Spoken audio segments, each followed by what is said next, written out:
सबसे पहले तो भारतीय जनता पार्टी के लोगों को जीत मिली है, उन्हें बधाई, और आशा करता हूं कि जो जनादेश दिल्ली की जनता ने उन्हें दिया है उसकी वो प्रतिपूर्ति करेंगे।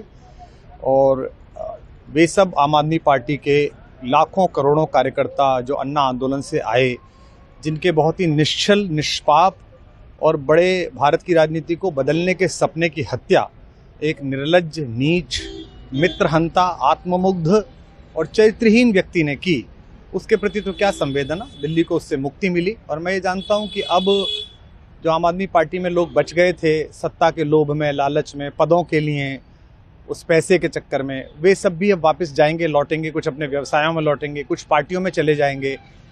और पतन यहाँ से प्रारंभ हुआ है उन लोगों का। मेरे लिए कोई प्रसन्नता का और दुख का विषय नहीं है, मैं बीच में खड़ा हूँ।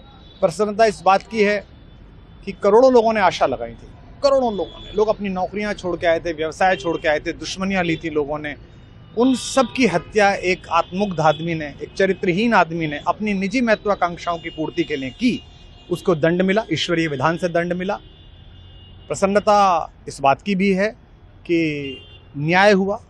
आज जब कहना नहीं चाहिए, लेकिन आज टीवी पर जब जंगपुरा का निर्णय आया और सामने दिखाई दिया कि मनीष हार गया, तो सदा तटस्थ रहने वाली और राजनीति से विरत रहने वाली मेरी पत्नी जो है, उसकी आंख में आंसू आ गए, वो रोने लगी। क्योंकि उसी से उसने कहा था कि अभी तो है ताकत, और उसने कहा था भैया ताकत सदा तो नहीं रहती। तो ये अहंकार आशा करता हूँ अगले लोग नहीं करेंगे, जो बाकी दल है वो नहीं करेंगे, इससे सबक लेंगे।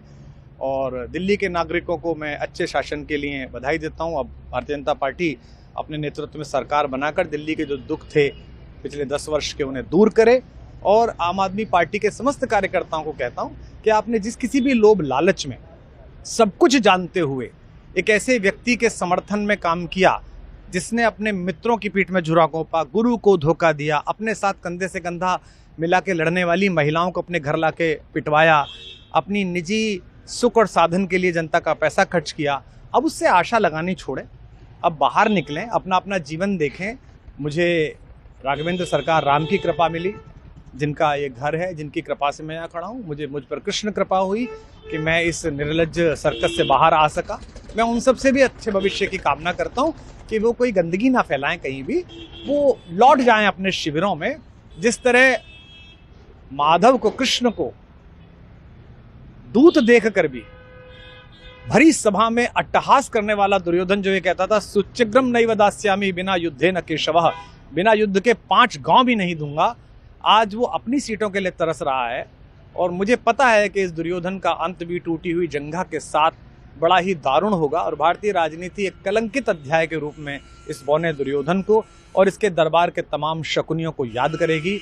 मैं उनकी मुक्ति की कामना करता हूं कि ईश्वर उन्हें इस दुख से बाहर निकाले, और समस्त लोगों को बधाई देता हूं कि चलिए अंततः न्याय हुआ। सर, बात करें दिल्ली के चुनाव या यूपी के उपचुनाव मिल्कीपुर को लेकर, चुनाव आयोग पर तमाम तरह के आरोप लगाए जा रहे हैं। अखिलेश यादव ने कल कहा कि वहाँ उपचुनाव में मिल्कीपुर, ये राजनीतिक विषय है, इस पर मैं राजनीतिक कार्यकर्ता नहीं हूँ, तो इस पर मेरी टिप्पणी शोभनीय नहीं है, वो आपस में सब जाने। लेकिन दिल्ली के चुनावों को लेकर एक मिश्रित प्रतिक्रिया है। दुख है कि अन्ना आंदोलन से एक ऊर्जा जो पैदा हुई थी, जिससे देश में एक सकारात्मक बदलाव हो सकता था, एक वैकल्पिक राजनीति हो सकती थी, उसकी हत्या एक अहंकारी आदमी ने, एक आत्ममुग्ध और असुरक्षित आदमी ने कर दी।